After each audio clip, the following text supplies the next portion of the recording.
Alright, in this video I'm going to go over how to convert scientific and standard notation. So I'm going to do some examples on both sides. And so to kind of start this topic off, I want to pose a couple of questions to explain why we need these concepts. And so in any science or chemistry specifically, one question we could come across is how long is a water molecule? And so the actual answer to this is this number, point a bunch of zeros, and then 275 meters. And so we can see right away that this number is super inconvenient. And so it's inconvenient to look at, and it's also really inconvenient if we need to now take that number and start doing a bunch of calculations with it. Imagine how obnoxious it would be to have to think about, like 500 water molecules or doing any long division with this number. And on the same token, there's also a question like how many water molecules are in a cup of water, and the real answer to this is 836, a bunch of zeros, and that many molecules. And so this is a super huge number that's also really inconvenient. Imagine just having to add a few of these together. You're going to punch all those zeros into your calculator. It's going to be really annoying. And so the fact that science so commonly requires us to use really, really small and really, really large numbers is why scientists started using scientific and standard notation in the first place. So it's just a kind of way to do these problems faster. It's just a way to represent really small numbers and really big numbers in a way that's easier to understand. So before I do any examples, I have just an example down here of what a number looks like in standard and scientific notation. So on the left-hand side, when it's written just like the numbers we know, that's called standard notation. And standard notation, all it is just a regular number. So up until this point, whenever you've seen a number, it's actually just been in standard notation. And in this video, we're going to learn how to turn our regular numbers, our standard notation, into scientific notation. So before we do that, let's go over the three parts of every number that's in scientific notation. So on the very left-hand side, we have this, which is just our number. And so this number is always equal to or more than 1 and less than 10. So that's the only rule for that number. And now this second part, our times 10, this is just always there. This is part of the format of scientific notation. And then our last part is our exponent. And the main thing that we care about for our exponent is that it can either be positive, negative, or 0. All right, so these are the three parts of scientific notation, and now let's go over a few examples. Okay, so first let's go over on the left-hand side and start with numbers that are greater than 10. And also an important concept to kind of have for this whole video is that scientific notation isn't actually changing the value of the number. We're not really doing math on it. All we're doing is explaining a different way to write a number. So that's all we're doing is taking the same number, we're going to kind of, put it in a costume, but it's going to mean the exact same thing. So with that in mind, our first example are numbers that are greater than 10. So whenever you need to put a number that's greater than 10 in scientific notation, you have two things you want to remember. One is that the exponent will be positive. And then 2 is that we need to move the decimal until the number is between 1 and 10. So let's do our example of 813.3 and do both those rules. So first, we know our exponent is going to be positive. That's going to be later. And so first, we need to move the decimal until the number is in between 1 and 10. So our decimal starts here. And if we moved it right here, that would be one move. And we can see that if we moved it 1 to the left, it would be 81.33. And so this number is not in between 1 and 10, so we have to keep going. So if we moved it another 1 to the left, it would be 8.133. And so this is in between 1 and 10, but I'm going to just keep on going just so you guys can see that there's always only one correct answer. So if we did, for some reason, not understand that 8.1 was in between 1 and 10, and we moved it 1 over, now our number would be 0.8133. So if you're not sure if you've moved it the correct number of places, you can always just do a bunch of examples. And then now if we go down and look at our numbers that would have been made, if we have just moved it one time, then it would be 81.33, so that's wrong.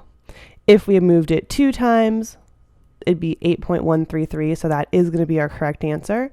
And if we had gone too far and moved it three times, then that would have been 0.8133, and that's wrong.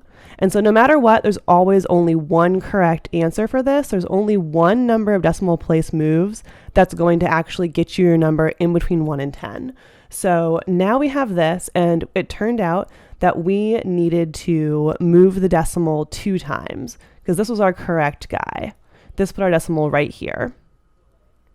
And so this number now is the number of moves that equals what your exponent will be.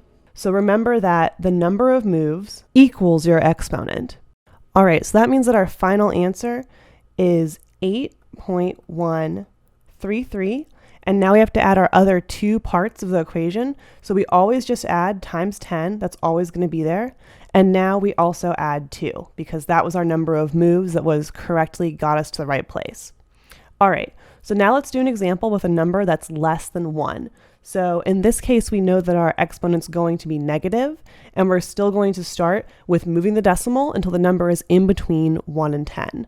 So here we have our guy here, and let's move our decimal over a few times. If we got here, we knew it's not going to really in between 1 and 10. It's still going to be 0.010. So if we moved it once, it would be this.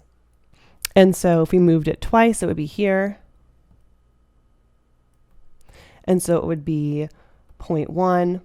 That's still not in between 1 and 10. So let's keep on moving it another time. So now I have 1.0 would be my number. And so I did this number because it kind of is a number that makes you guess, because we're going to be able to make 1 and 10. So I'm going to move it over one more also. And we can see if we moved it 4 times, it would become 10. So now we have 4 different possibilities, and we have to pick which one is right. So these two are easy to get rid of because they're definitely not in between 1 and 10. And now we have to pick in between 1.0 and 10.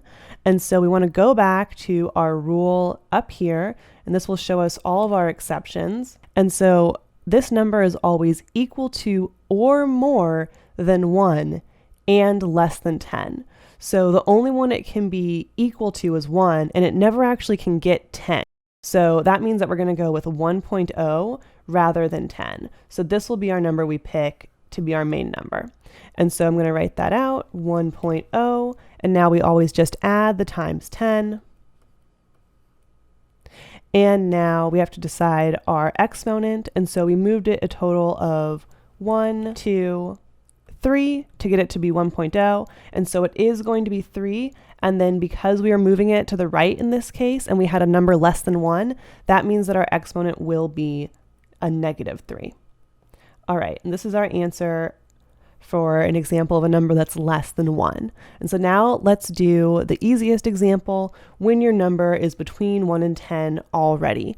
And so all you have to do for these is you just have to add 0 as your exponent. So all you do is you take your number, 5.8, and you just add times 10 to the 0.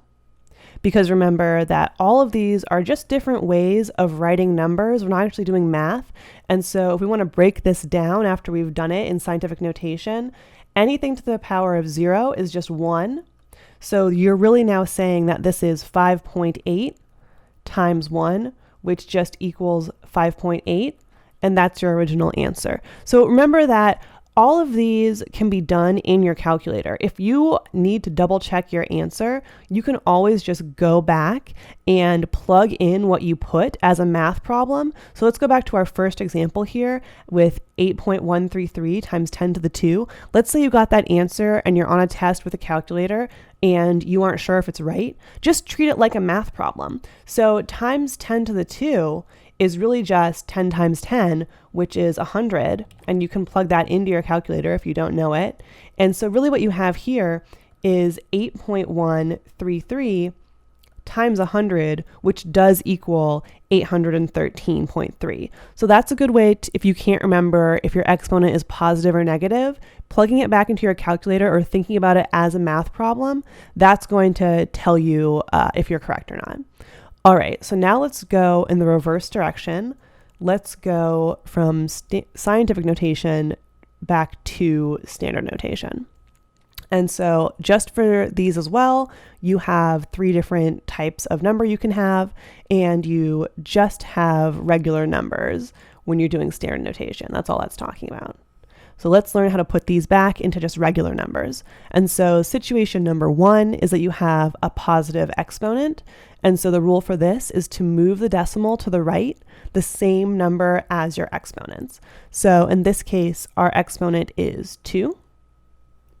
And so we're going to move our decimal to the right, the same number. So 1 and 2. And so when we rewrite, our number will be 111.1. And we're completely done now. That's it. Remember that when we're going back into standard notation, we're going to drop all this times 10s to the 2. This is the whole point of this problem, is to get rid of the times 10 to the 2 and just have it be its regular number. And so this is your final answer. And so now let's do an example of if you have a negative exponent. So all you want to do is move the decimal to the left, the same number as your exponents. And so when it's like this, 5 times 10 to the negative 5, I know that I'm going to have this 5, right? And that I'm have to go some number to the left. But for me, it's hard to visualize that without any zeros. So whenever I have something like this, where there aren't any zeros yet, I just draw a bunch of zeros, kind of more than I know I'll need to go for a while. And then I put 5 because I know I'm going to be going to the left. And so now I can have all these zeros as a placeholder and I can just do my math. So I start here and I know I have to go 1, 2, 3, 4, 5, just prove it to myself that I went 5 places. And now I know that this is where my decimal goes. So when I redraw this, the number will just be point and then 4 zeros and 5. And so this is how I get out of scientific notation for a negative exponent. And then once again, our easiest type of problem is when 0 is the exponent. All you have to do is get rid of 10 times 10 to the 0 for the same reason as I showed up above, because anything to the power of 0 equals 1 anyway. So really times 10 to the 0 just equals 1. And so we can just get out of this by writing 8.2. And that's our final answer. All right, so these are our 6 overall examples of what could possibly happen to you during a scientific or standard notation problem. And so you're completely prepared for all types. And now let's go back to just our original slide and show kind of why we have scientific notation. So in a real lab or setting, we might have to figure out how long is a water molecule. And so we know that we could read it and measure that this is our number, but that's really inconvenient. So if we're going to write that down in some kind of actual context where we're doing calculations, we'd put it into scientific notation. And so this is where our decimal starts. We're going to go until it's in between 1 and 10, which means we have to go 1, 2, 3, 4, 5, 6, 7, 8, 9, 10. So our final answer would be 2.75 times 10. And because it's small, we're going to use a negative exponent. So negative 10 and meters. And then with a huge number, how many water molecules are in a cup of water? If we had to deal with this, we don't want to look at this huge number. We want to put it into scientific notation. So we start here at the decimal point and we go 1, 2, 3, 4, 5, 6, 7, 8, 9, 10, 11, 12, 13, 14, 15, 16, 17, 18, 19, 20, 21, 22, 23, 24 decimal points. And so our final answer would be 8.36 times 10 to the 24 molecules. All right, I hope that this cleared up a little bit of scientific and standard notation for you guys, and that's all I have. Bye-bye.